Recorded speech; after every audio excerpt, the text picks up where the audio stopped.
net25.com.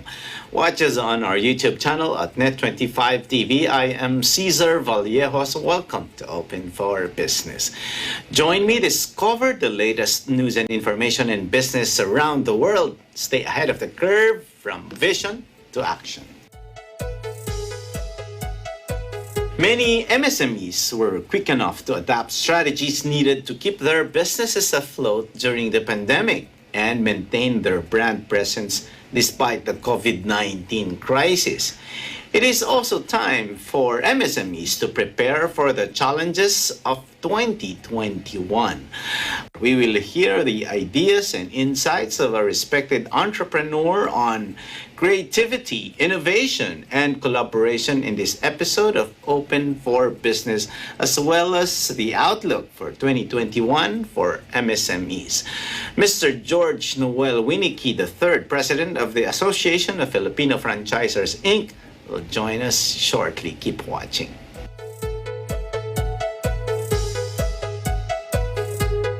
Hey there, Arnie Aquino here at Hatley Castle, one of the filming locations for the X-Men series. Don't forget to tune in to Digital Nest only on Net25.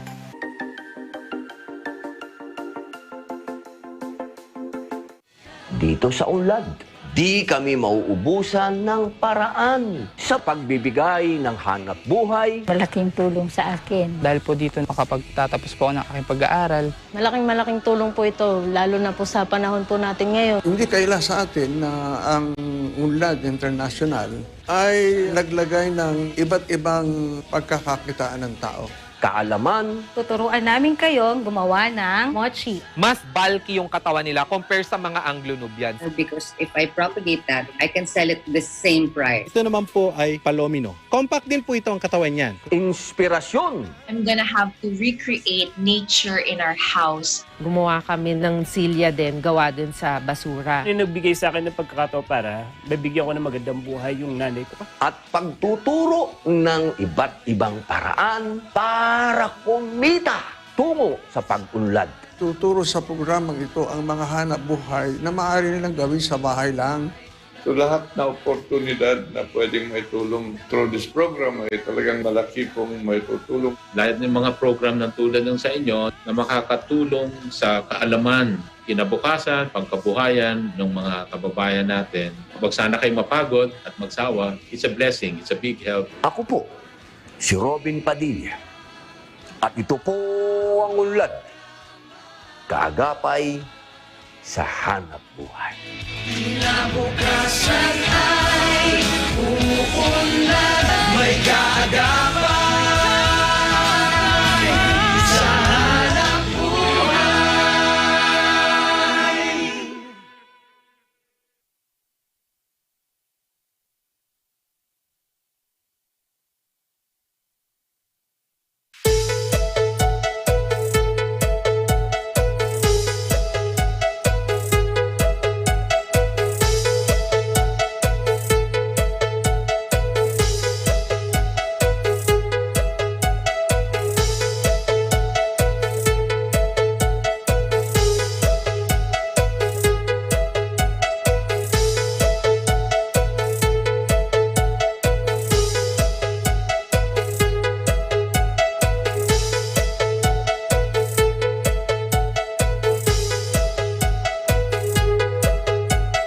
Open for Business is back, and with me is Jorge Noel, Wieneke III, the President of the Association of Filipino Franchisers Incorporated. How are you, George?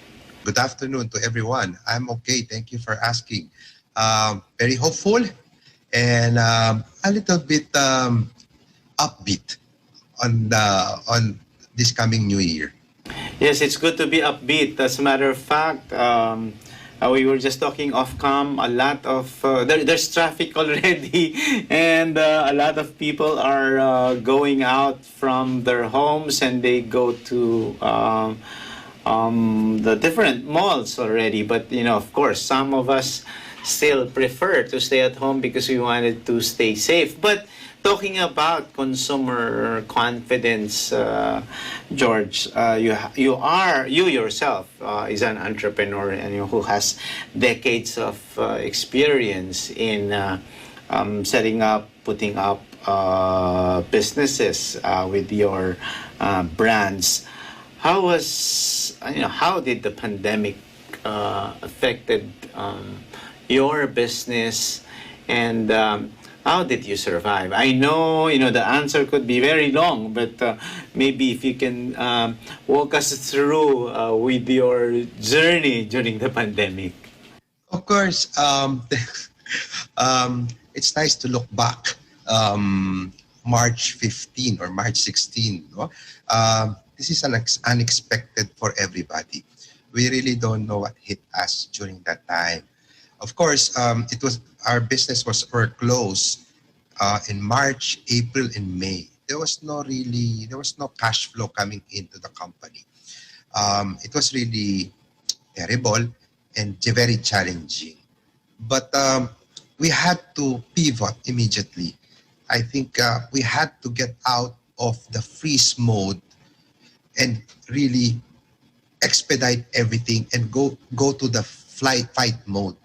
What we did is we went digital, we went online, we broke all the barriers. We sold our tempura kits online. It's a frozen shrimp with butter mix and the sauces.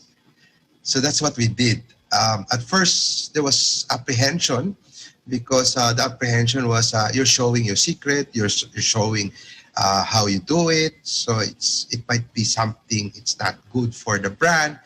But we really challenged the norms and we succeeded. And after so many weeks, a lot followed.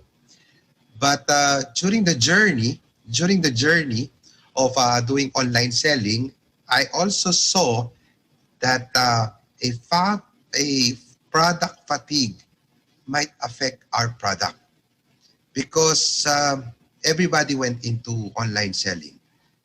As survey says, there are 76 million Filipinos that are online during the pandemic. So kalahati ng population are in the social media. So everybody also went on social media, everybody went online. So competition is very tough. So what I did was to open my stores, pivot the franchising system, and offered a free franchise for everybody outside the mall. And luckily, thanks to God, we were able to open at least 20 stores during the pandemic, but outside the mall. Wow. George, let me just cut you there. That is something amazing because with all the other businesses, and a lot of the MSMEs were not really prepared for this. They didn't know what to do. But I was hearing the keyword from you, which is pivot, and one of the ways where you mentioned how you pivoted was to go digital. In your view, George, are there did you do this because you were already in the digital marketing or digital strategies before the pandemic? Because this may not necessarily be the experience of the other MSMEs. It was only during the pandemic that they realized they had to go digital. In your experience, as you represent, of course, the Filipino franchisers,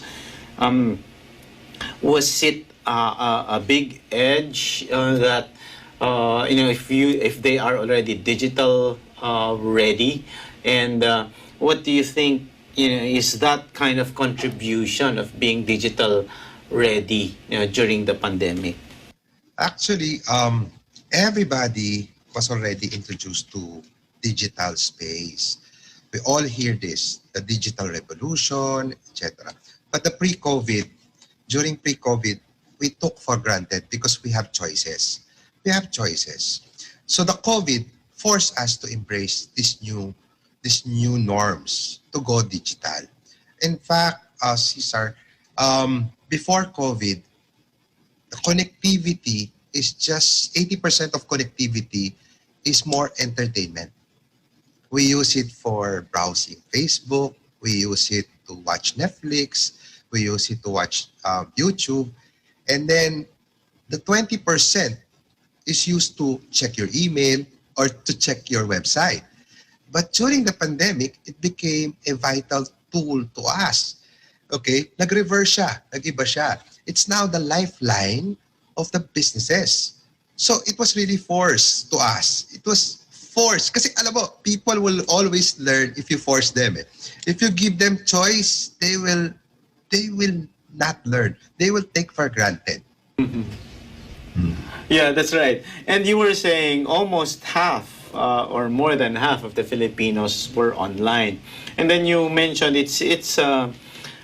was this also an advantage, that even if people were not going out, even if we were on a lockdown and the market, is there. So with some of the MSMEs who pivoted, nandun pa rin yung merkado nila. Hindi katulad nung iba na dahil they don't have any digital presence, there was no market for them. So what should have been other strategies that MSMEs should have adopted during this time?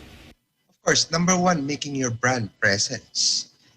Yes, our stores are closed, but the most important is making your brand presence to social media, okay, and making your brand relevant to the needs of your customers. So in our case, what happened to us, our tempura kits became a tool of celebration. Because during the pandemic and the hard lockdown, nobody can celebrate birthdays, anniversaries. So and also it became a family bonding session.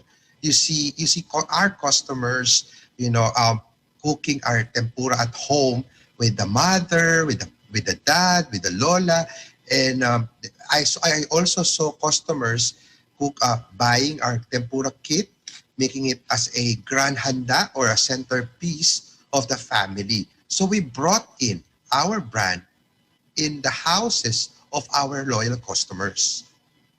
And luckily, it was picked up by some of the influencers and endorsed it for free. So we have celebrities and endorsers who saw the concept of the kit in the house in the social media. So it was really something. Again, you cannot pivot if you don't have the innovation mindset. One must have an innovation mindset. They must challenge the norms. They must challenge. They must flip the rule. They must break the barrier. Kasi kung wala yun wala. Hindi, you cannot pivot. Mm-hmm. Okay. Now, George, you also mentioned about this path where you really have to ensure that there is brand awareness and brand presence of your brand in the homes, in the customers' houses and dining tables.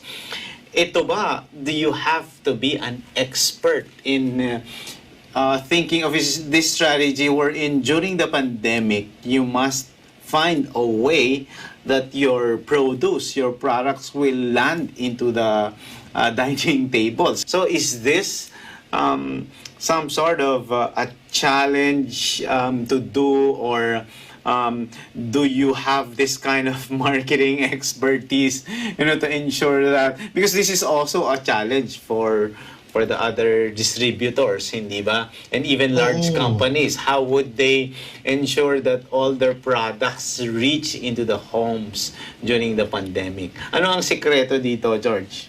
Well, actually, there's no secret here. Unfortunately, some of my fellow entrepreneurs is not utilizing the most valuable resources which God gave us. This is the human creativity, imagination, and originality. So what happened here is we use our creativity to really solve the problem. And we cultivate brainstorming, idea exchange with my family. My company is a family run. So it was an idea of my son, my third son, and then all of a sudden my wife put in some ideas also, and my ideas, and it became a resolution to the problem that we're facing, which is cash flow. So again, we just have to practice creativity among ourselves and our company. Cultivate. Encourage people to give suggestions. Encourage people to give ideas. Diba? And sometimes let them fail so they'll learn. Another interesting thing that you mentioned, George, is you said aside from pivoting to online selling and this introduction of this innovation in reaching the homes, is the provision you said earlier to provide free franchise as long as they're outside the malls. This is something that's also challenging the norm. Kasi, di ba, sa franchise business, yun ang babayaran nila eh. Yung pangalan mo, yung pangalan ng brand. Pero dito, sinabi mo, is that something, that is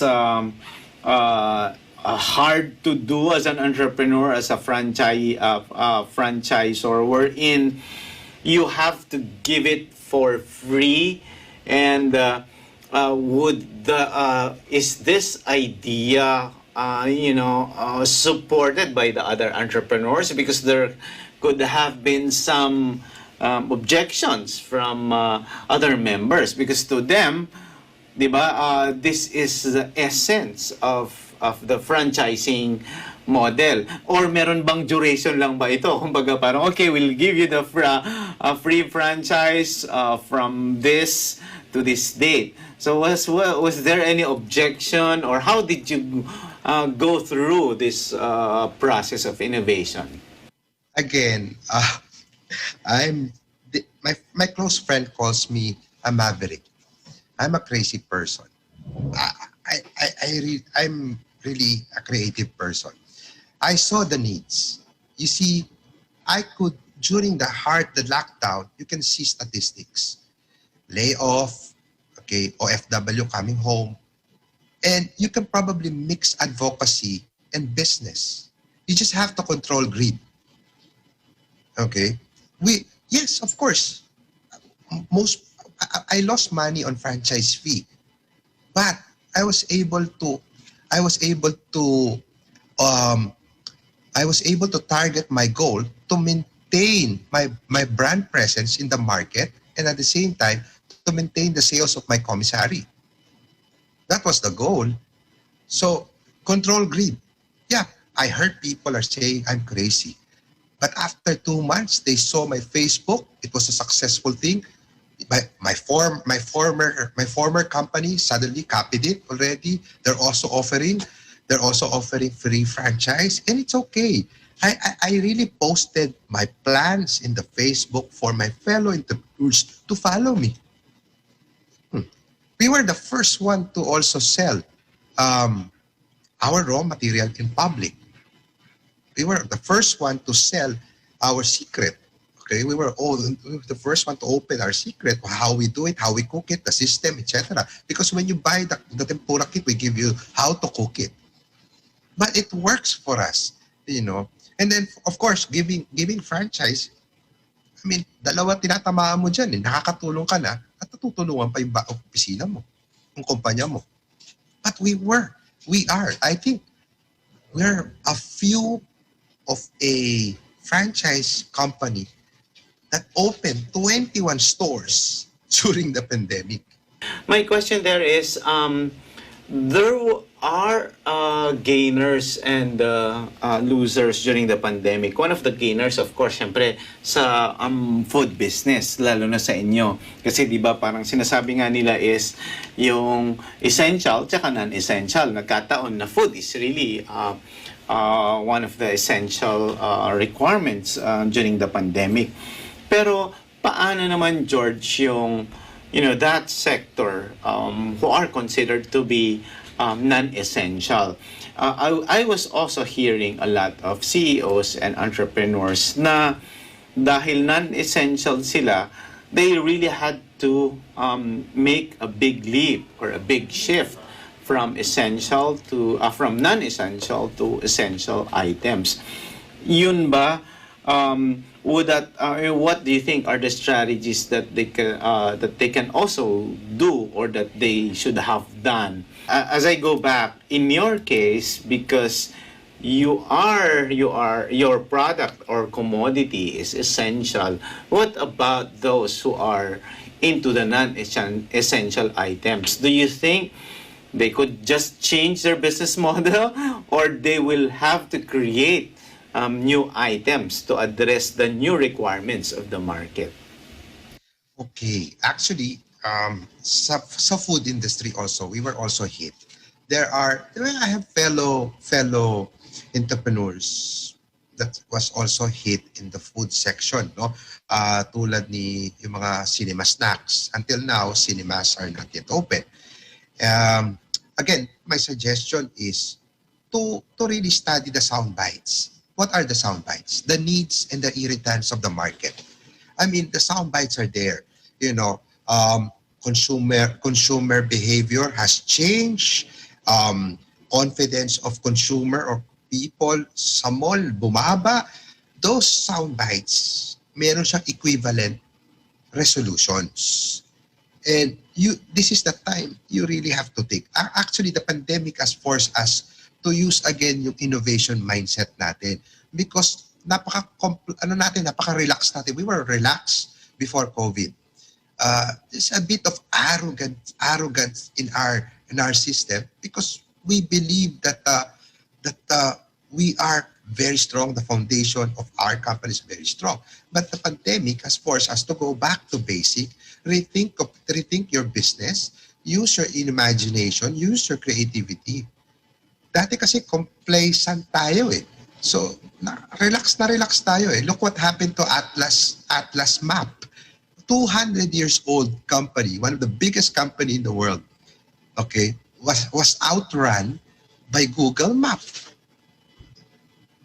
So again, I'm really a promoter and an advocate of innovation because I think that is what we need to do. The world is craving for new things. The world is willing to pay for new things. And before the pandemic, wala naman nagbago eh. It's still ruthless competition, fast-paced changes.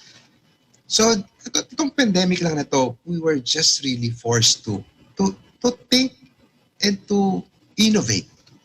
Again, the answers are there, okay? There's a saying, if there is a crisis, there's always an opportunity. There's also a saying, in crisis, creativity must flourish. So there are a lot of creativities, innovation happening. And I think this is also, it's not only the season of crisis, it is also a season of innovation. Mm-hmm. Okay, I have a follow-up question on innovation, but before I ask that, George, we will pause for a break. Open for Business will be back.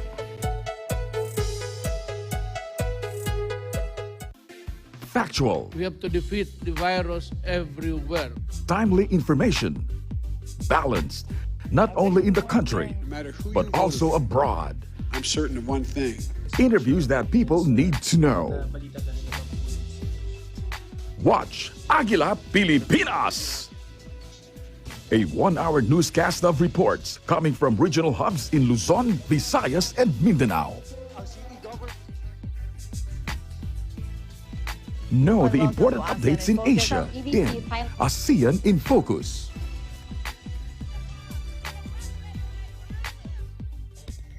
Track the latest stories in the provinces in Aguila Provincia. Tune into Mata ng Agila, the evening primetime news program of Net25. Balanced and objective, Mata ng Agila covers national and international issues, tackles news on business, health, science and technology, entertainment, sports and human interest features, and current events. And Eagle News International On delivers the tonight's latest headlines. global reports, impartial, accessible, and up-to-date. It brings to fore EBC's rich international scope and access to valuable information streams. Well, thank you to explain our help outdoor. Catch these programs on Net25. You can also watch our news programs through eaglenews.ph and Eagle News Facebook page and YouTube channel.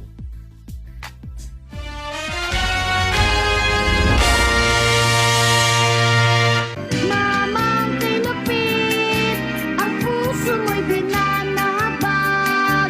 Pag pumanaw ang buhay ko, may isang pipit na iiyak.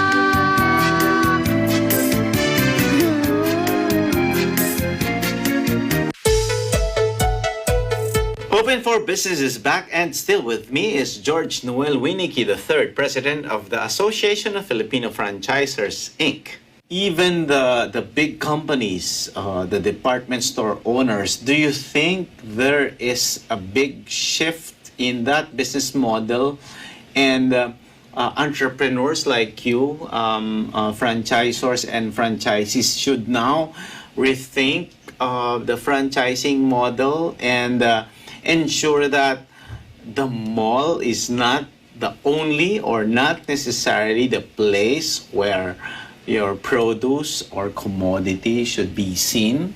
What's your sense on that, George? When it comes to franchising, the mall is an alternative space location. Okay, it should be it should be not only the mall. You can also consider bus stops, hospitals, community area, junction, busy streets. Nagkaroon lang ng wrong notion. Pag we talk about franchising, automatically we point to the mall. But in the old norms of franchising, it covers different location. Nauso lang sa atin ang mall kasi, kaya that's why yun ang mindset. If I franchise, I put it in a mall. But we neglected also the community area, the streets, etc. In fact, it was on January last year, this was also the plan. I saw it already. I told my family, I told my wife that we're putting our eggs in one basket. I think we should create an experiment putting Tokyo Tempura outside the mall. Let's test if the brand is already strong that can stand alone outside the mall without relying on the foot traffic of the mall. Again, I'm not saying malls are irrelevant. You know, malls are still important, okay? But they're very, very important in building your brand. You know, that's also one. Kaya lang, yun nga lang, what happened was, it changed the landscape. Mm-hmm.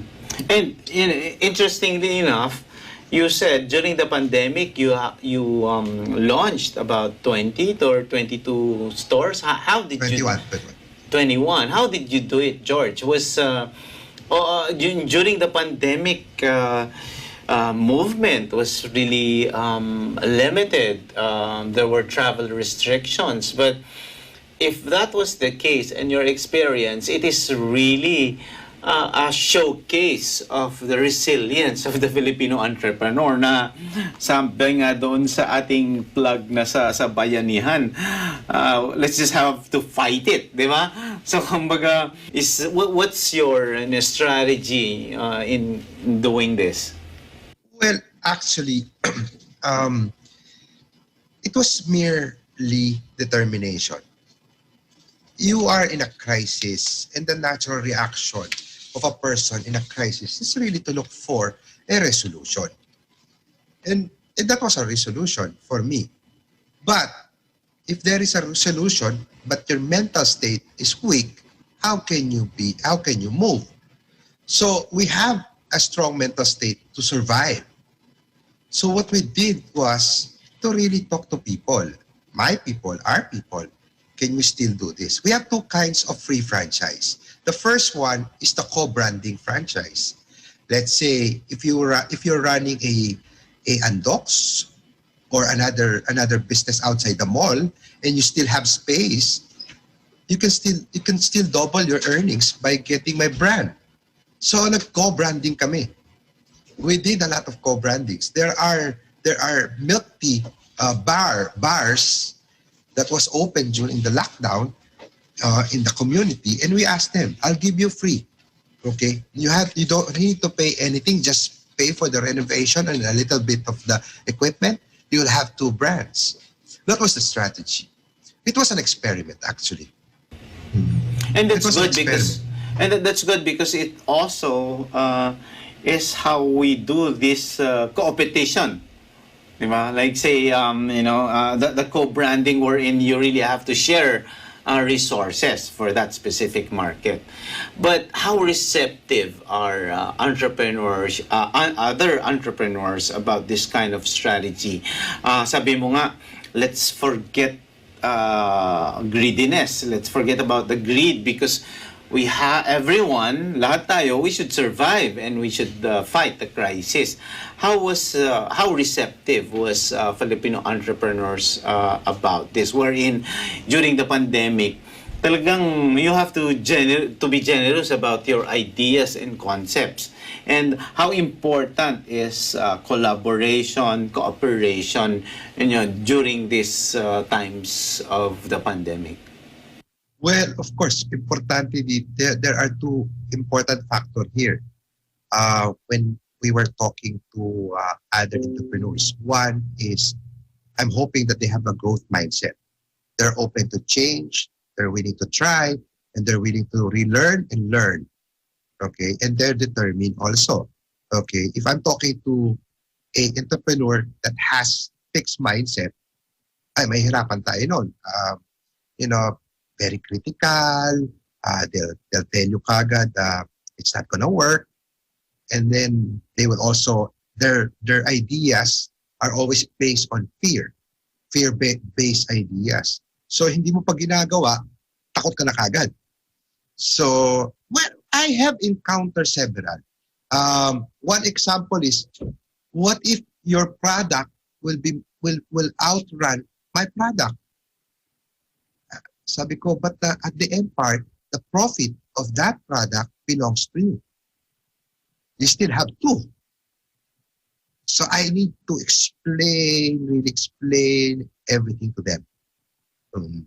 Minsan kailangan lang buksan. Minsan fixed mindset. Okay, yeah. Okay, another thing, George, you mentioned earlier about this innovation. Yun ang hindi dapat mawala sa mga negosyante at lalo na sa mga maliliit na negosyante. My question is, what is your source of innovation? Like you, maybe you have answered this earlier during the interview. You said it has to be the pain points, it has to be the needs. But aside from those, what are the other needs of, what are the other sources of innovation? Well, of course, you support your imagination by using you support your imagination by environment. You have to be exposed. You have to expose yourself to different things. You have to relearn different things. You have to accept new things from the younger generation. I always say, your past victory may not be applicable to the future. Marami po tayo dyang entrepreneur na they brag about their past victories. But again, can you duplicate your past victories? So that's a challenge now. So the challenge is have an open mind, relearn things, and accept new things. Wow, that's interesting. You have been in the business for decades, for more than 3 decades. Based on your stellar background. Pero sa palagay mo ba, George, is this the toughest challenge that an entrepreneur like you experienced, or you've experienced harder challenges before, and what are your learnings? Okay, actually, this is the toughest. This is the toughest. The Asian crisis, peso devaluation, the dollars during the time when I was in the flavored French fries business. This is the toughest. Okay, kasi ito zero cash flow. As in zero. Okay, at that time at least may benta ka pa rin, This is really zero. Well, of course, I was hanging on to the entrepreneurial startup mindset. That is my weapon, which I'd like to share to them. Startup mindset is really something. It's a foundation. It's the foundation of an entrepreneur should be. Dapat hindi na tayo we remain to have that mindset, startup mindset. Let's remove the arrogant mindset. The startup mindset is you're still hungry for success. Okay? You still look for success. Even though okay na yung negosyo mo, you still improve, innovate your business. Number two, you try to maintain your curiosity. Be always curious. Curious ka kasi, you intend to research, you intend to learn, and you'll gain knowledge. Number three, you stay strong, yung sense of urgency. That is one of the startup mindset. And then of course, don't be afraid to face changes. Wow, that's very insightful. Okay, so with the pandemic, a lot of MSMEs also, to some, this was a time, to reflect and go back to their business plans. Kayo, George, with your team and with your family, you were quick, to pivot immediately. But with your advice to MSMEs, what kind of business plan should be prepared for 2021? What's ngayon, parang medyo baka itatapon mo na yung dati mong business plan. Hindi ka na pwedeng mag-cut and paste because as you said, the landscape has changed. The consumer behavior has changed. Ang dami ng bago. So, kapag gagawa ng business plan, lalo na sa paghahanda sa 2021, ano yung dapat nakapaloob doon sa business plan, marketing plan, o business model ng isang entrepreneur, George? It's very tough question to answer because 2021 is going to be unpredictable in my own opinion. I still cannot see things. I'm not saying wala nang pag-asa, but there are things will be fluid. It really depends on the vaccine. The way I see it. I see the news now and I'm very happy that UK started their vaccinating their people. News about Singapore, and just today, US, they'll start rolling out their vaccine, and it gives confidence to the investors and to the consumer. And it really depends on the consumer confidence. So we just have to wait and see, pray a lot, okay, and be wise on this. The way I see it, I can only plan, in my own opinion, I can only plan on a monthly basis. I still cannot plan a long-term plan for 2021. But so far, what is your outlook? Of course, the way you mentioned it, you have to live month by month. But on your general outlook, and you mentioned about the US opening up for the vaccine, nauna na rin yung ibang, I think, continents. I think Europe has also that one. Do you think that is a good indication that it's going to be somehow positive for 2021, especially with the vaccine that was created? I'm very hopeful and upbeat of 2021 because there are indicators already. In April, about 40 to 38% of the businesses were closed. 3 months after, naging 10% na lang. And then on November, 5%, pero malaki pa rin yun. Our GDP, okay, at present is 8.7%. So medyo maganda-ganda rin na konti. No? So yun rin yung nakikita ko ngayon. Those are indicators that is it's going to be a good year. But again, all of us are still waiting for the vaccine. Mm-hmm.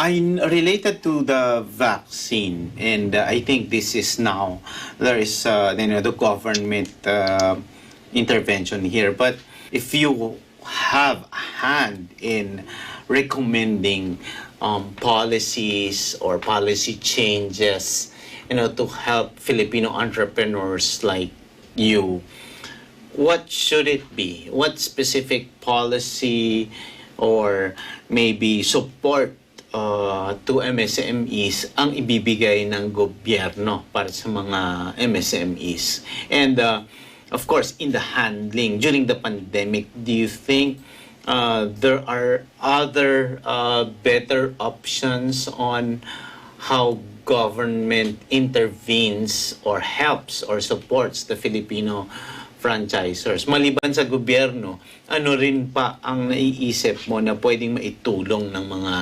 malalaking negosyante naman para sa mga maliliit na entrepreneurs, George? Actually, when the government has been helping the micro, small, medium enterprise since the pandemic, again, in my opinion, I have no complaint. They already talked to the big malls to give us free rent or rental discount.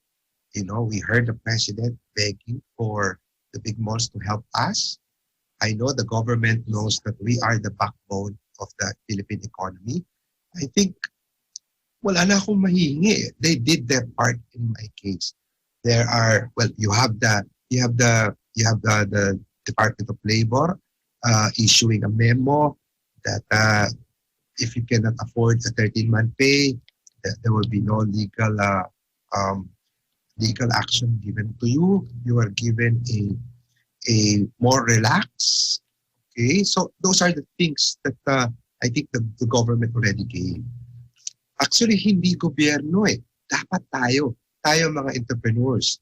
We have to go back to basic. We have to discipline ourselves.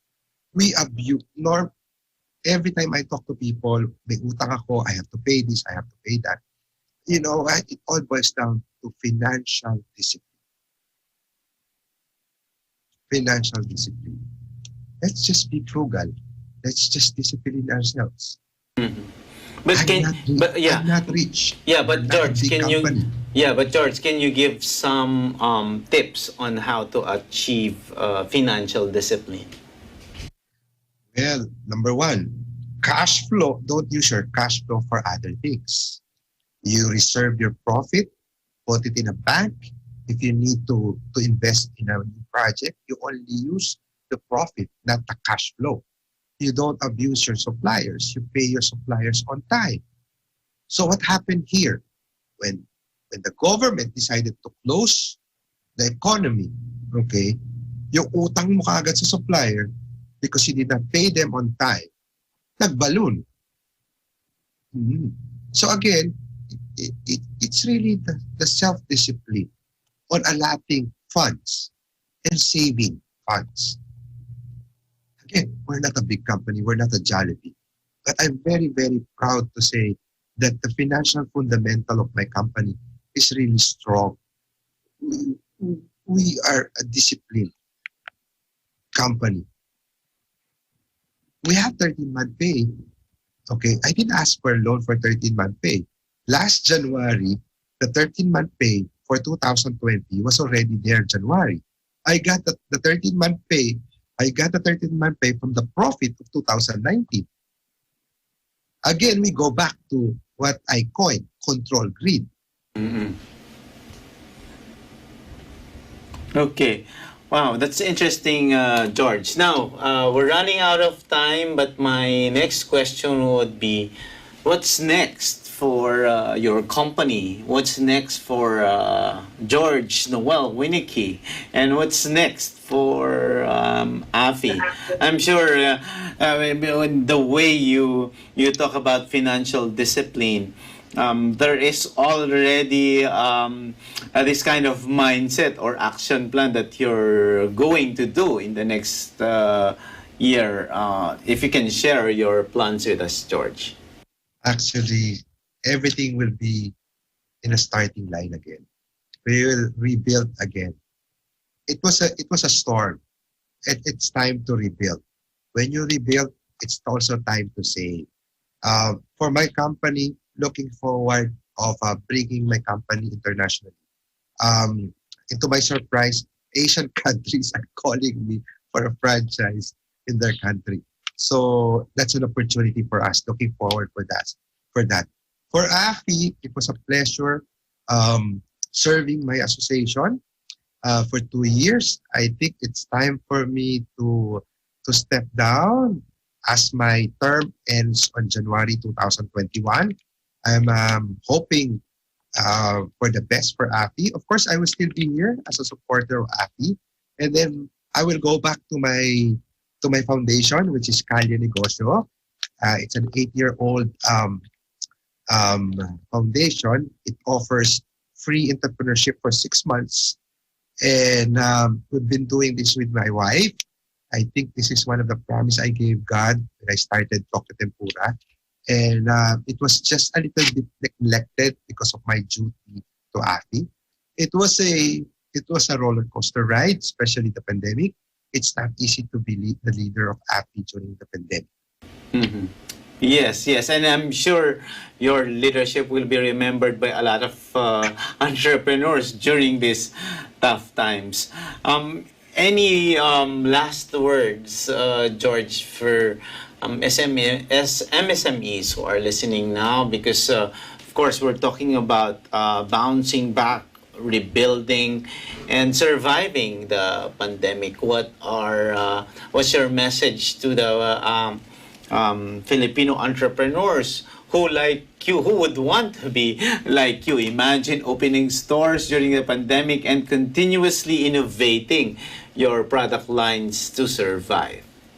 Actually, there are things that we learned during the pandemic that we should, and I suggest we should carry on when we face the new normal. The first one, I think, is to pray. I'm pretty much sure everybody was praying during the pandemic. And I think we should really do this after the pandemic. Number 2, humility.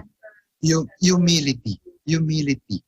Prior to COVID, we're all arrogant. We're all competitors.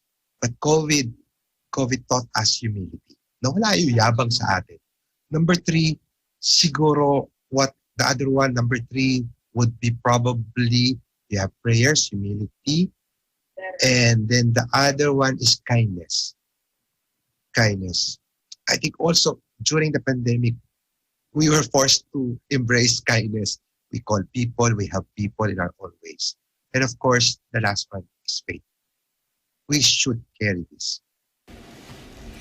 Wow, George, I am speechless. That was really something that's very insightful and that's very inspirational. These are the key words. These are the things that Filipino entrepreneurs will be able to really take up and make them stronger, better, and bolder. And thank you for inspiring our viewers. And of course, thank you for gracing Open for Business.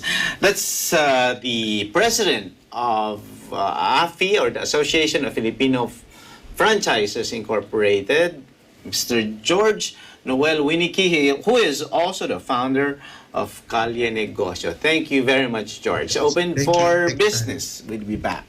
Stay with us.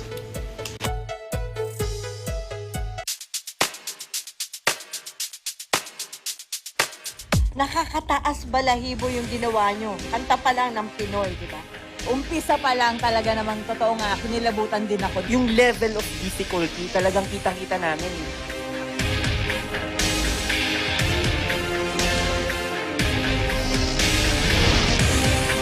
More dance action dito lang sa Tagisan ng Galing Part 2 Dance Edition!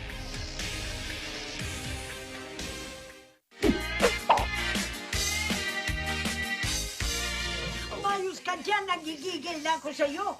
Bakit ganito TV natin? May snow.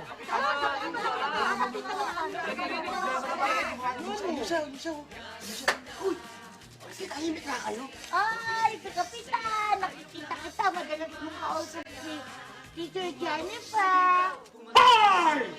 Ayoko na nga ako mag-aral, Teacher Jennifer! Kailangan mo mag-online class! Hoy! Sumaya tayong lahat. Saya-saya.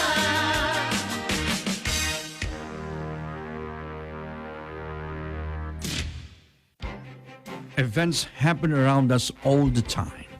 In our community, in our country, around the world. Events that affect people, move communities, or simply inspire us. Interesting events that people need to know.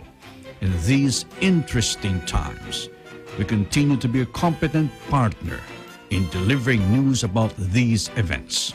Fast, accurate, balanced. Eagle News, because we live in interesting times.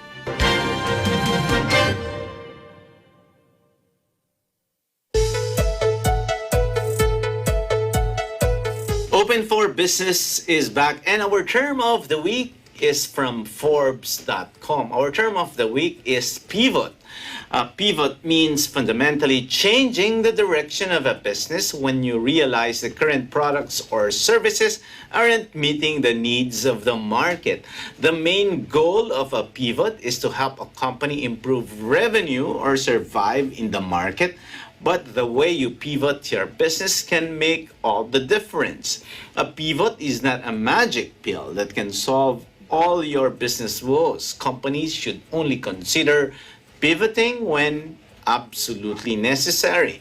It should be the last resort when all other options have been exhausted. And our word of the week is from Jessica Herrin, founder and CEO of Stella & Dot. She said, "You have to see failure as the beginning and the middle, but never entertain it as an end."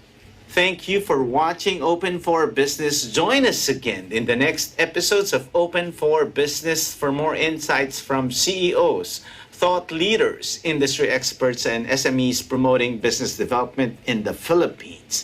See you again every Saturday and Sunday here in Open for Business, where we discuss business information, deliver the latest business news to keep you informed and open for business and be ahead of the curve from vision to action.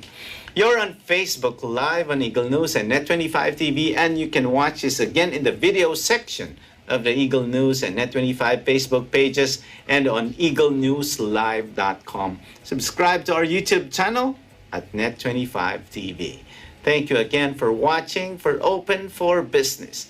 This is Cesar Vallejos. We live in interesting times. Have a great day.